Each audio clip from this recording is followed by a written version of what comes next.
بسم الله الرحمن الرحیم. الحمد لله و کفى و سلام علی عباده الذین اصطفى. اما بعد، بینندگان عزیز و ارجمند شبکه جانی شارجه، السلام علیکم و رحمت الله و برکاته. با برنامه آداب عبادت در خدمت شما ایزان هستم. ما در مورد آداب هدیه دادن صحبت میکنیم و رسیدیم به اینجا که گفتیم انسان هدیه به اقارب و خیشانش بده که اولاتره، بعد از اون به همسایه ها و همچنین دیگه دورتر و دورتر. از دیگر آداب هدیه دادن اینه که طرفی که هدیه میگیره هرگز اون هدیه‌ای که میگیرد رو حقیر و کوچک نشمارد، اگر هم چیز ناقابلی باشه. زیرا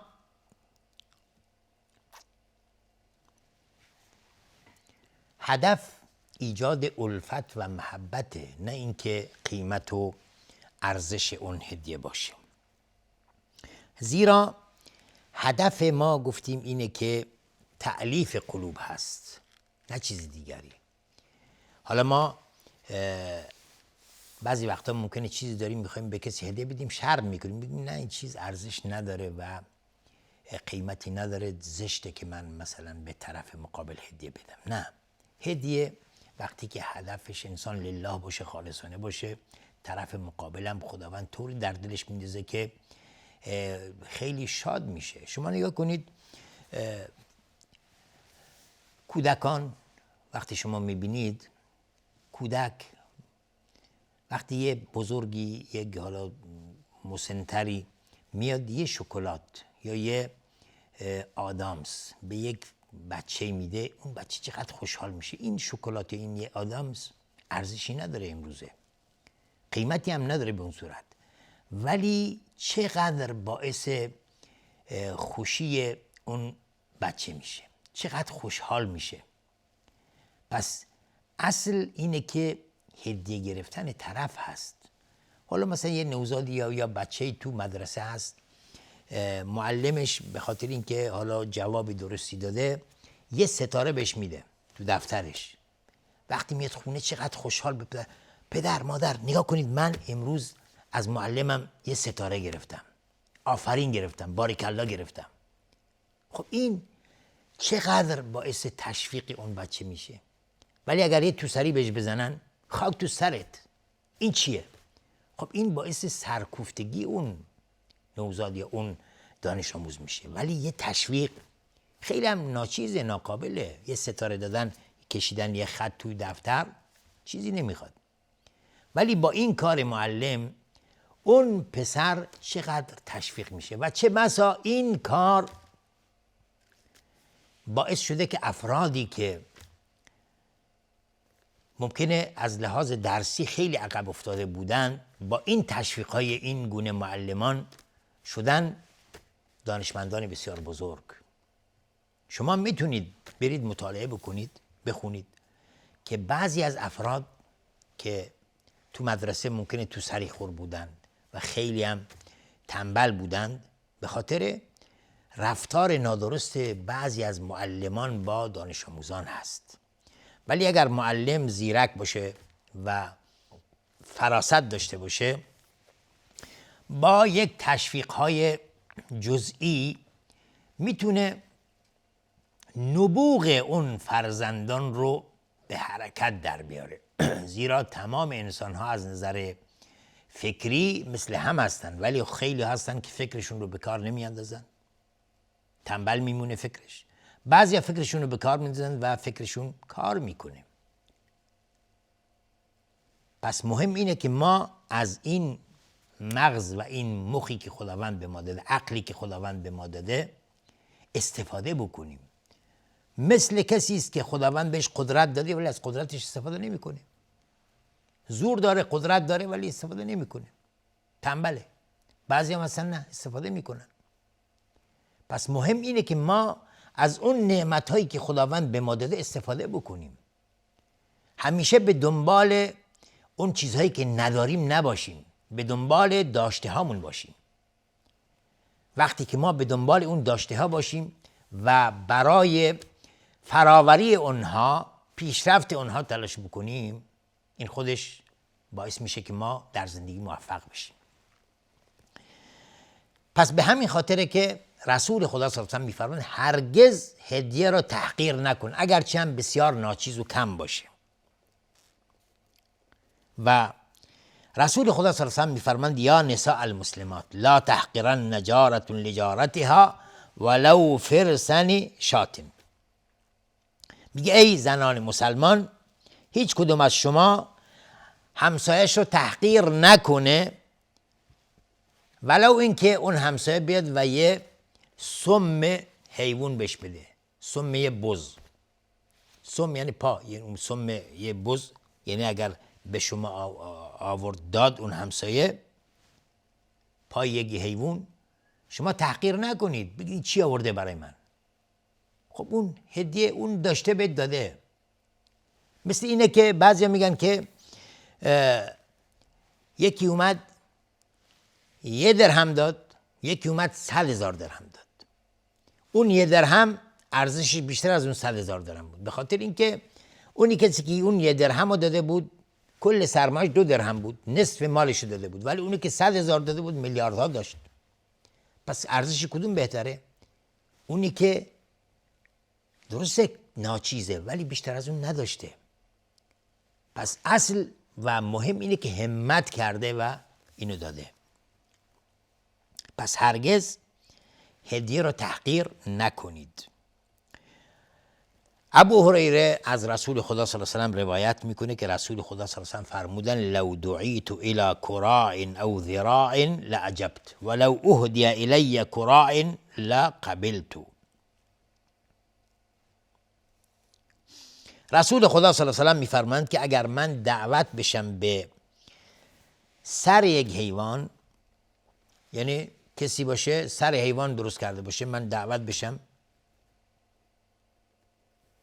حالا علما بعضی میگن که کرا یعنی سر حیوان، یا اینکه استخوانی که فقط پوست روش باشه، یعنی گوشتی نداشته باشه. پیامبر صلی الله علیه و اگر میگه اینو کسی منو دعوت بکنه، من او ذراع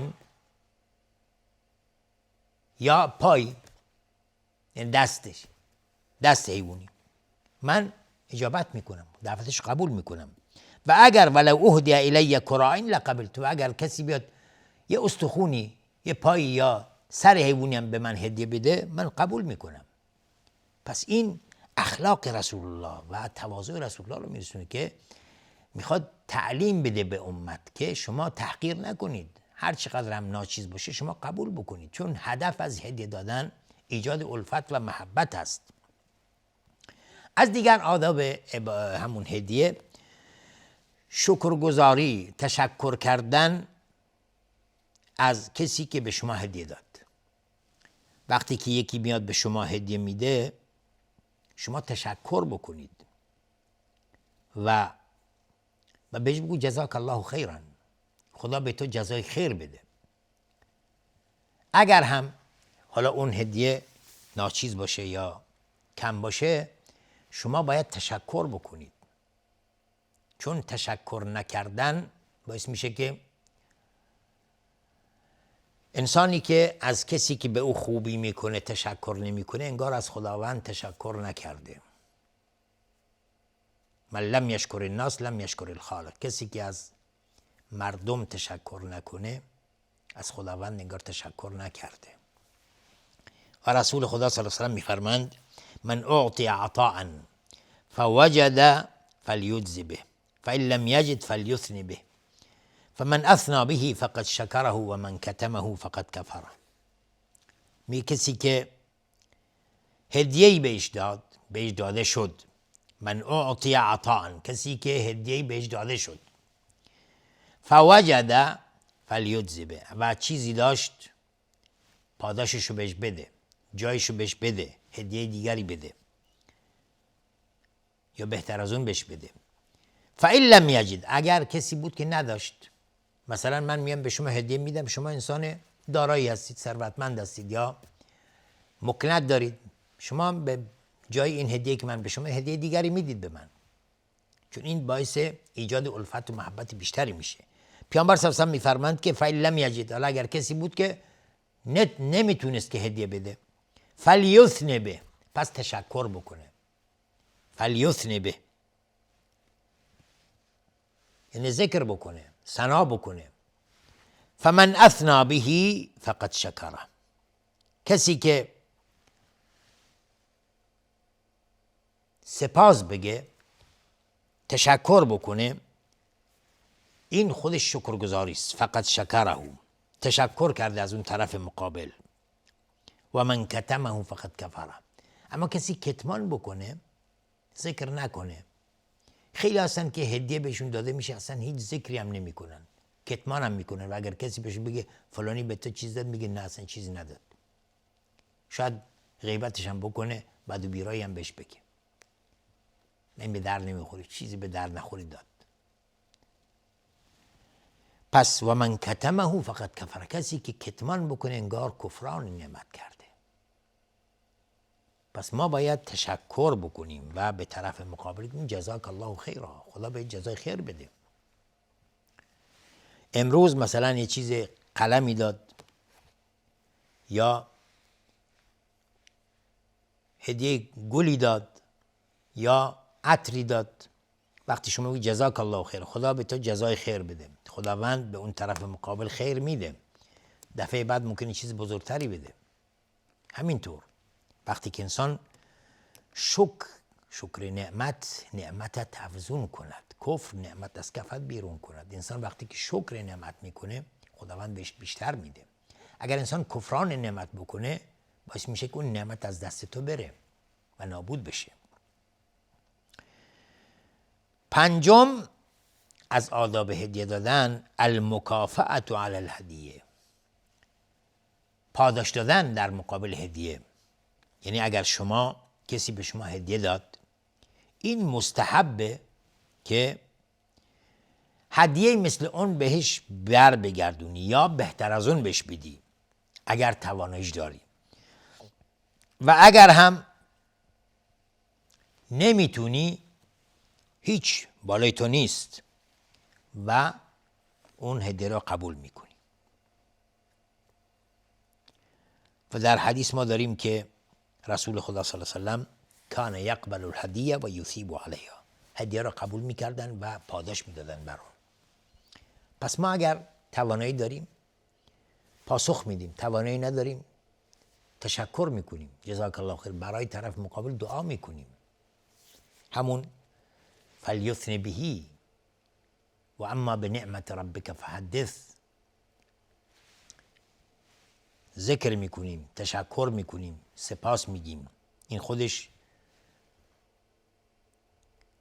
خیلی مهمه. از دیگر آداب هدیه دادن، انتخاب هدیه مناسب. شما وقتی میخواید به یکی هدیه بدهید، بهتر اینه که انسان بدونه که چه هدیه‌ای برای او مناسبه.